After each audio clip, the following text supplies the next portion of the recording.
The 2024 presidential election is just 10 days away. We're now in the final stretch. And as the election nears, Trump is continuing to surge to new heights. In this video, I'll be updating my 2024 electoral map forecast to show you guys where Harris and Trump stand on the all-important battle to 270 electoral votes. We'll begin by filling in the solid states for both candidates, races that either Harris or Trump are going to win by 15 percentage points or more. We'll start off with the safe blue states for the vice president. She is easily going to win Washington, California, Hawaii, as well as Illinois, Vermont, Massachusetts, Connecticut, Rhode Island, Joe Biden's home state of Delaware, Maryland, the District of Columbia, and the 1st District of Maine. This gives her 131 electoral votes. For Trump, he's easily going to win all the rural states out west as well as the deep south.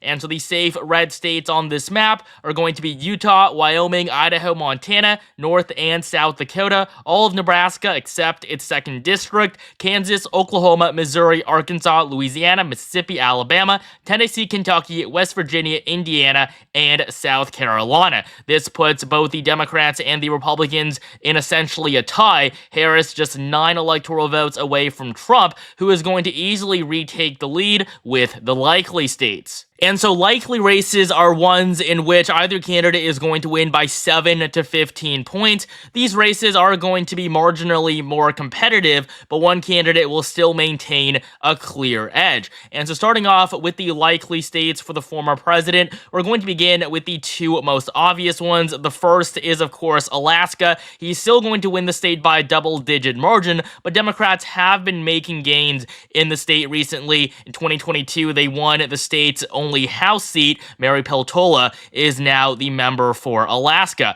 And then up in Maine, the 2nd district is going to be likely red. Trump is going to win it for a 3rd time in a row. We also have Iowa and Ohio, 2 states that Democrats always think they can win. I mean, back in 2016, most pundits and the polls had Hillary Clinton winning both Iowa and Ohio, 2 states that went to Barack Obama back in 2012. But not only did Clinton lose, she lost them by nearly double-digit margins. In 2020, the same thing happened. Pundits on the left all believe that Joe Biden would have a very good chance of winning both Iowa and Ohio. The polls definitely suggested that, but in the end, Trump won these 2 states by nearly the exact same margins. Today, Trump can win Iowa and Ohio by double-digit margins of 10 percentage points or more. It's going to be a blowout for the GOP in the lower Midwest. Both Iowa and Ohio are going to be likely Republican. And then down in the Sun Belt, we have 2 more likely red states. I think it's pretty obvious what they're going to be as well. We'll start off in Texas, a race that Trump carried by 6 points 4 years ago. He won it by 9 back in 2016. In 2024, Trump is probably going to win Texas by his largest margin yet. It can definitely vote red by 10 percentage points or more. The last Republican to win the state by a solid margin was Mitt Romney in 2012. Trump probably isn't going to crack 15, but 7 to 10 points is definitely more than likely. So the Lone Star State is going to be likely red. We also have the state of Florida, 30 additional electoral votes. I mean, just with Texas and Florida combined, this is 70 votes going towards the former president. These are 2 big prizes, 2 states that were considered competitive back in 2020. Polling had Joe Biden winning Texas at multiple points of the 2020 cycle. He was also supposed to win Florida based on the data on election day. Not only did Biden lose Florida, but he performed worse than Clinton did here back in 2016. And in 2024, Democrats know they've lost Florida. It is completely gone for them. Trump can win the state by anywhere from 7 to 12 points. It is most definitely likely red. And so with the likely states filled in for Trump, he is at 219 electoral votes, just 51 away from the presidency. Before I continue, nearly 70% of you guys are not subscribed, so please subscribe right now for more content like this leading up to the election in November. We're now going to move on to the likely blue states races that Harris is going to win by 7 percentage points or more.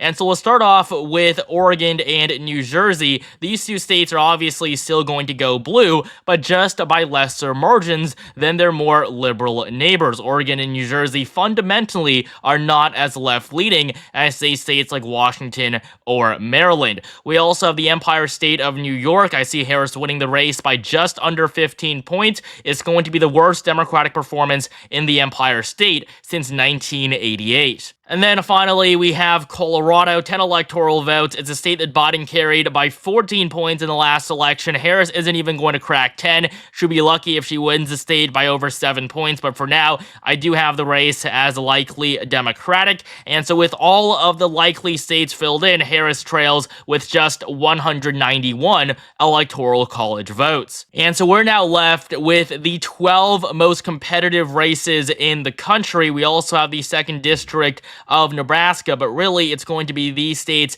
that will actually decide the winner of this election, which again is in just 10 days. For Kamala Harris to win, she has to sweep the entirety of the upper Midwest: Minnesota, Wisconsin, Michigan, and Pennsylvania. Now, the good news for her is that Joe Biden did win all 4 of these states back in 2020, but the bad news for her is that she is polling way below where the incumbent president was 4 years ago. She's also polling much worse than where Hillary Clinton was back in 2016, and she lost Pennsylvania, Michigan, and Wisconsin, and barely came out with a victory in Minnesota. We're now going to fill in the lean states, races that are going to go to Harris or Trump by 2 to 7 points. Now, these races could definitely go either way, but realistically, one candidate is still the clear favorite to come out on top. I want to start off in Tim Walz's home state of Minnesota. He's basically the only reason why Kamala Harris is the favorite here. If Walz wasn't on the ballot, Minnesota would be one of the most competitive states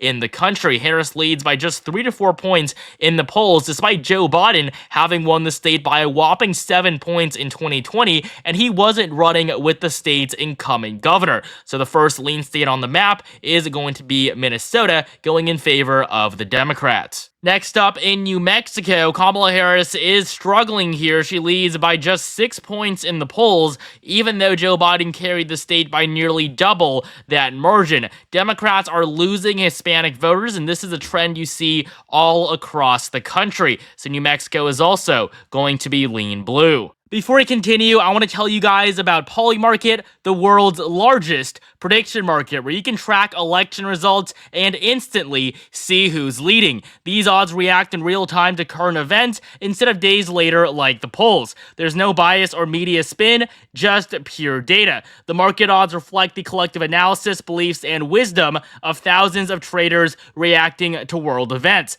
Polymarket has also recently launched a mobile app where you can access their 2024 election forecast on the go. Make sure you check them out at polymarket.com and visit the App Store to download the Polymarket app. Moving up now to the Northeast, we have 2 rather competitive races in New Hampshire and Maine, 2 states that Kamala Harris is going to win by less than 7 points. Joe Biden, though, did win these 2 states by likely margins, but just as recently as 2016, these 2 states went down to the wire. In New Hampshire, Hillary Clinton won by less than half a percentage point. In Maine, she came out on top by less than 3. The margin of victory for Kamala Harris is going to fall somewhere between Clinton's and Biden, so both of these races are going to be lean blue. We also have the 2nd District of Nebraska. Democrats are favored here, and redistricting has actually put Democrats in an even better position. That's really the only reason why Harris is winning here. If we went back to the old 2nd District borders,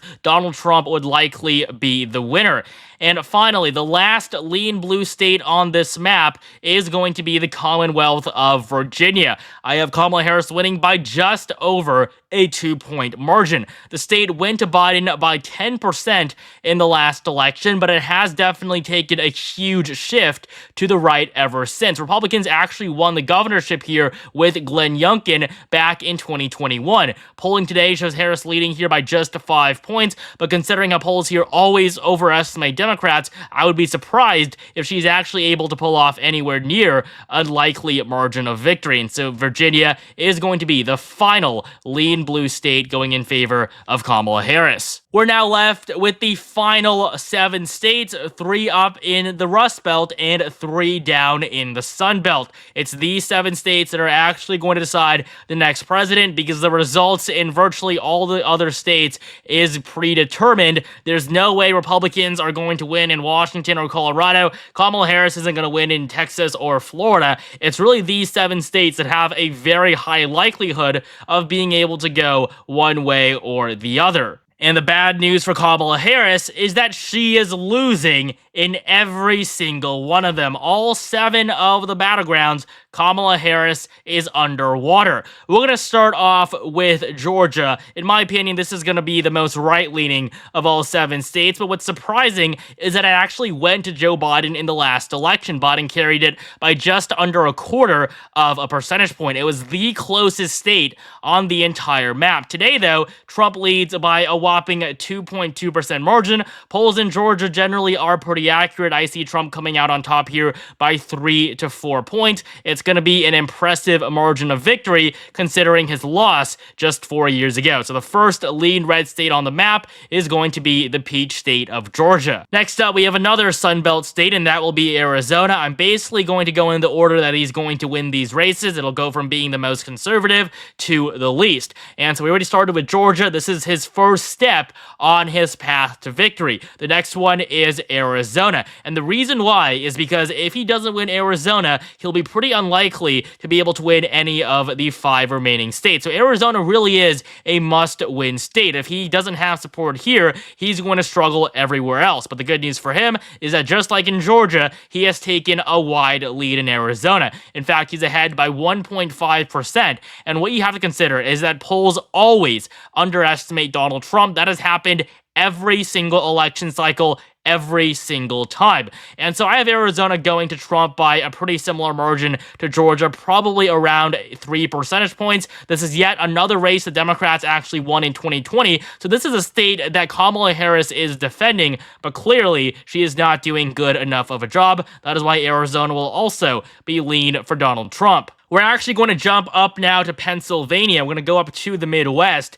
We're going to skip Nevada and North Carolina for now. I have Pennsylvania as the next state that's going to fall in favor of the former president. It has 19 electoral votes, the most valuable of all the battlegrounds. If Trump wins Pennsylvania, it is basically over for Kamala Harris. She must sweep the entire Midwest, and that is something nobody really believes she is on track to do. In the Keystone State, Donald Trump leads by 0.6% in the polls. He's probably going to win the race by just over 2 points. It's definitely going to be competitive because both campaigns know just how important Pennsylvania is. That is why both candidates are making so many stops in the state. In 2016, Trump carried Pennsylvania by 0.7. Biden won it back by 1.2. So it really has been extremely close in both of the last 2 cycles. But going into 2024, Pennsylvania is going to be the final lean red state on this map. All 4 of the remaining states are going to be categorized as tilt, which means they'll be decided by 2 percentage points or less. And we're going to begin in North Carolina, where I have Trump winning by just under 2 points. It's still going to be a strong victory for the former president. He's going to improve off of his performance from 2020. But the reason why I do have some concerns about Trump in the Tar Heel state is because of Mark Robinson, the Republican candidate for governor. He's run a horrible campaign. He is going to lose. He's just been hit by too many scandals, and these down ballot races are not going to have that much of an impact on the race at the top of the ticket, but Robinson is definitely not doing Trump any favors. According to the polling average, Trump leads by 0.8%. I fully believe he's going to win North Carolina. I mean, this is a state that he carried in both 2016 and 2020, the only one out of the 7 swing states where he was able to do that. However, considering the gubernatorial race, I have shifted North Carolina into the tilt Republican category. And so this will be enough for Trump to get over 270. His pathway lies through most of the Sun Belt states, along with Pennsylvania. Now, he technically doesn't need Arizona, but if he doesn't win Arizona, he's going to struggle in Pennsylvania and North Carolina. If he wins these 2 states, it's basically guaranteed he'll have won Arizona already, too.